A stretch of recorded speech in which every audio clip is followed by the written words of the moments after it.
Chapter 11. Investor Lesson Number 11. What is the difference between the plan to be rich and the plan to be comfortable or secure? I asked. Rich Dad turned to his yellow legal tablet, wrote down the following words: 1.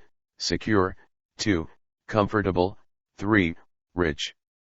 And then asked, "You mean the difference between rich and secure and comfortable?"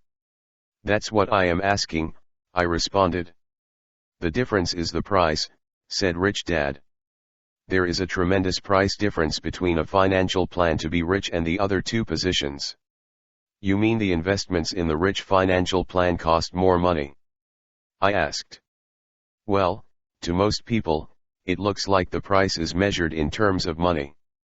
But if you look closer, you'll see that the price is not measured in money. It is really measured in time. And of the assets of time and money, time is really the more precious asset." A scowl came over my face as I tried to comprehend what Rich Dad was telling me. "What do you mean by the price is measured in time? Give me an example." "Each plan has a price." "Sure," said Rich Dad. "If I want to go from Los Angeles to New York, how much would a bus ticket cost?" "I don't know. I'd guess under $100, I replied. "I've never purchased a bus ticket from LA to New York." "Neither have I," said Rich Dad. "Now tell me how much an airplane ticket from LA to New York would cost." "Again, I don't really know.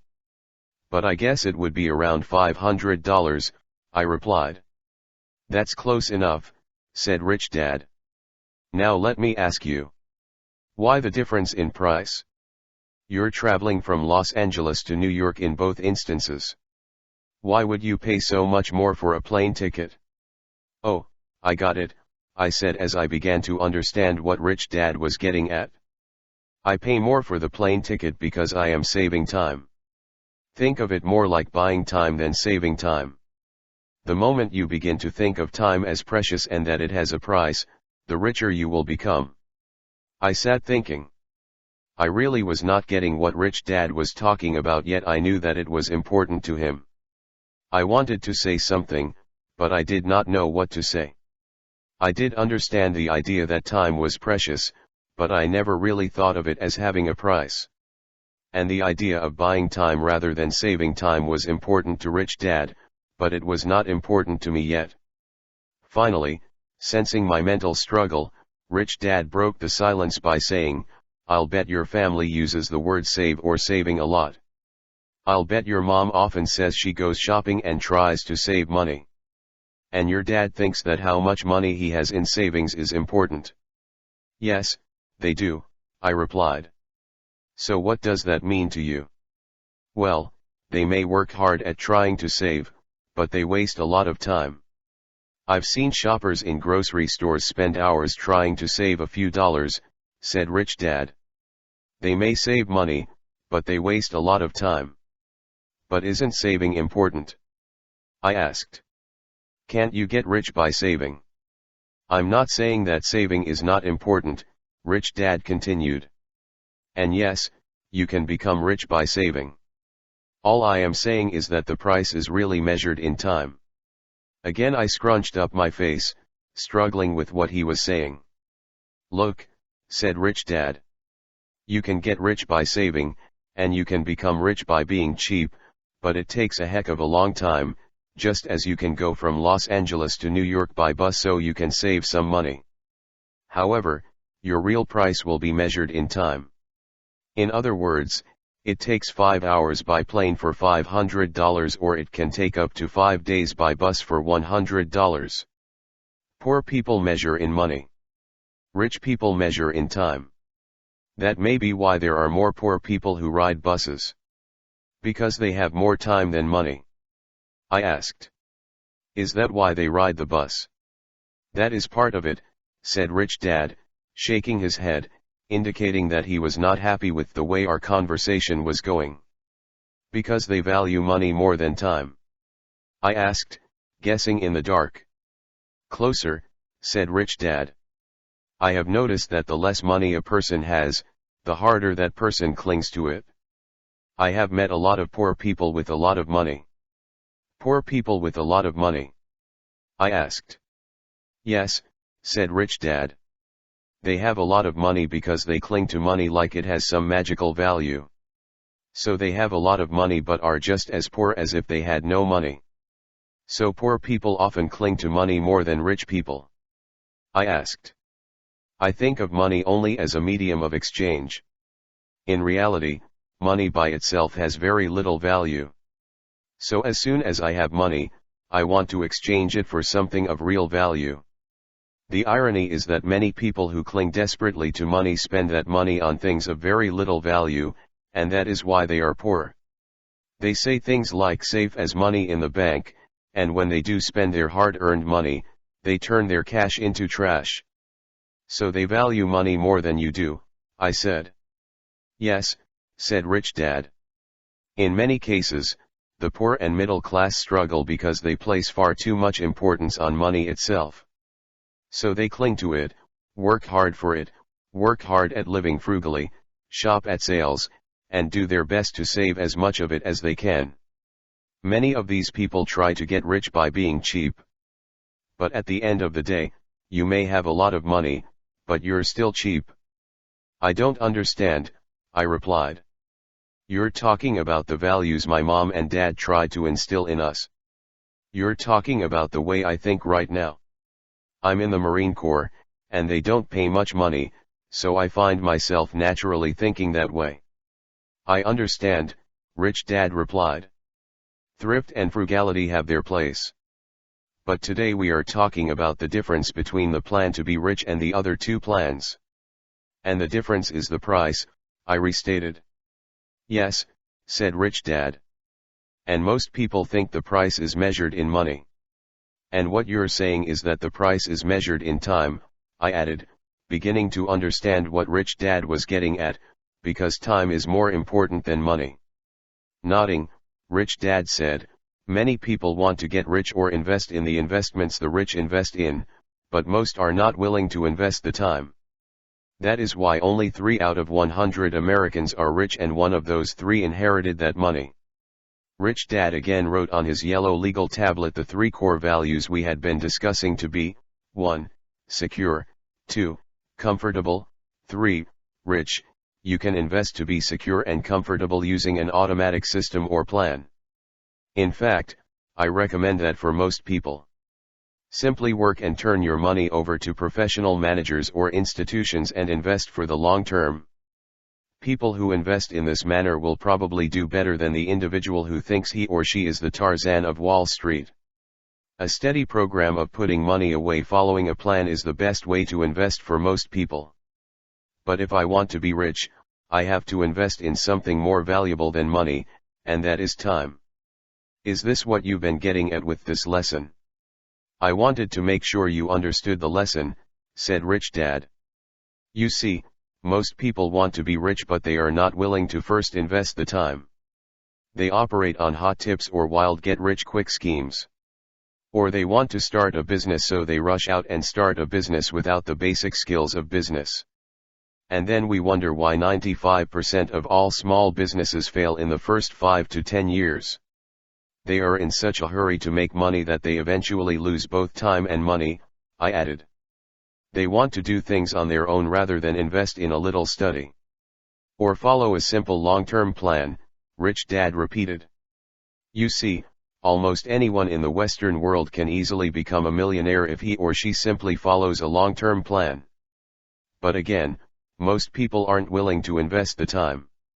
They want to get rich now. Instead of investing the time, they say things like investing is risky, it takes money to make money, or I don't have the time to learn to invest. I'm too busy working and I have bills to pay, I added, as I began to understand Rich Dad's point. Rich Dad nodded. And those very common ideas or excuses are why so few people achieve great wealth in a world that is filled with money. Those ideas or words are why 90% of the population has the problem of not having enough money rather than the problem of having too much money. Their ideas about money and investing cause their money problems. All they have to do is change a few words, a few ideas, and their financial world will change like magic. but most people are too busy working, and they do not have the time. Many often say, "I'm not interested in learning to invest. It is a subject that does not interest me."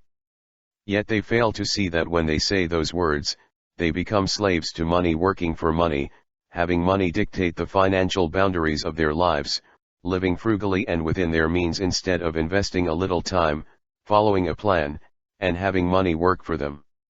"So time is more important than money," I said. "That is true for me," said Rich Dad. "So if you want to move on to the rich level of investing, you are going to have to invest much more time than you do at the other two levels. Most people do not go beyond secure and comfortable because they are not willing to invest the time. That is a personal decision we all need to make. At least the person has a financial plan to be secure or comfortable. There is nothing more high risk than a person who does not have those two basic plans, who is focused only on becoming rich. While a few make it, most don't. You see them in the later years of their lives, broke, spent, and talking about the deal they almost made or the money they once had. At the end of their lives, they have neither time nor money. So I think it is time I begin to invest more time, especially since I want to invest at the rich level," I said, shuddering at the thought of being a broke and broken old man, muttering in my beer about the deals that almost happened. I had already seen and met such investors.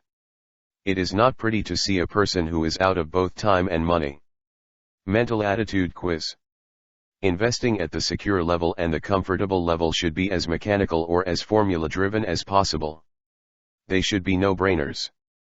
Do your homework, and work with professional, and hopefully reputable, managers so they follow your plan. If you start early and if the stars shine on you, at the end of the rainbow should be the pot of gold. Investing can, and should be, that simple at these two fundamental levels. There is a word of caution, however. There is no such thing in life as risk-free. There are lower-risk things, however, and that is true for investing. So if you feel uncertain about the fate of the financial world and don't trust the people or the industry, then you have much more research to do to learn the facts and the truth. It is important to be true to your emotions and instincts, but don't let them run your entire life. So if you cannot shake this nervousness, then invest with greater caution. But always remember the price: the more secure an investment, the more time it takes to make money, if it makes money. There is always a trade-off, or as the saying goes, there is no such thing as a free lunch. Everything has a price, and in the investment world, that price is measured in both time and money. Once your investment plans of being financially secure or comfortable are in place and on track, you are better able to speculate on that hot stock tip you heard from a friend. Speculating in the world of financial products is fun, yet it should be done responsibly. There are many so-called investors in the markets who are really addicts with a gambling problem. When people ask me questions such as, "What stocks are you investing in?" I have to say, I don't pick stocks. Professional money managers do that for me. They then often say, "I thought you were a professional investor." And I reply, "I am, but I do not invest in the ways that most people invest. I invest the way my rich dad taught me to invest. I personally and actively invest in the rich level of investing. Very few people invest or play the game of investing at this level." The remainder of this book is dedicated to the level of investing which my rich dad taught me. It is not a method for everyone, especially if you do not already have the secure and comfort levels already in place. So the mental attitude questions are: 1. Are you willing to set in place an investment plan to cover your financial needs to be secure or comfortable? Yes or no? 2. Are you willing to invest the time to learn to invest at the rich level, the level of my rich dad? Yes or no? If you are not sure of your answers and want to find out what level of study commitment Rich Dad's investment requires, the rest of the book will give you some insights as to what it takes to invest at the rich level. For Rich Dad Poor Dad audiobook, click on top right corner. Thank you for giving your valuable time for this audiobook. We hope you learned something new today. Stay tuned for our next videos. Hey, don't forget to subscribe, like and share this video to your friends. And turn on bell notification, for our updates.